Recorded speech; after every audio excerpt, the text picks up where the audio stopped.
এই দেশটা এখন মহাবিপদের সম্মুখীন। আমরা বিভিন্ন মানুষ বিভিন্ন দলের থাকতেই পারি, আমাদের আদর্শ ব্যতিক্রম থাকতে পারে, কিন্তু ইদানিং লক্ষ্য করবেন এই দেশের সামনে অরাজকতা সৃষ্টি করার জন্য, সামনে যাতে নির্বাচন না হয় তার জন্য বিভিন্ন অজুহাত, ক্রিয়ার পদ্ধতি, এটা ওইটা এবং স্বাধীনতা বিরোধী চক্র ধর্মকে ব্যবসা হিসেবে নিয়ে, ইসলামকে ব্যবসা হিসেবে নিয়ে, কোরআনকে ব্যবসা হিসেবে নিয়ে মাঠে নেমেছে।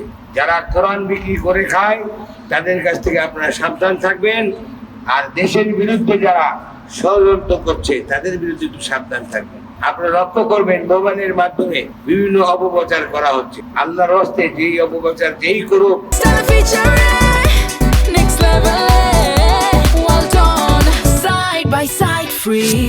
যখনই দেখবেন আপনার মোবাইলকে একটা হাতিয়ার হিসেবে ব্যবহার করে তার প্রতিবাদ করবেন। সত্যকে সত্য বলবেন, মিথ্যাকে মিথ্যা বলবেন।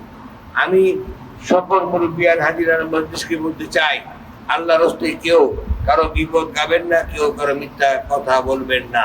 অতএব এই দিনকে মানেন, 5 ওয়াক্ত নামাজ কায়েম করার চেষ্টা করেন, আর মিথ্যা অপপ্রচারের মুখে দাঁড়ান, কেউ যাতে মিথ্যা অপপ্রচার না করে।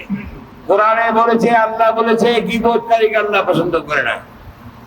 আমার দলের নেতা কর্মী কেউ যদি কোনো অন্যায় করে 100 বার তার প্রতিবাদ করবেন, 100 বার তার কথা দেখবেন।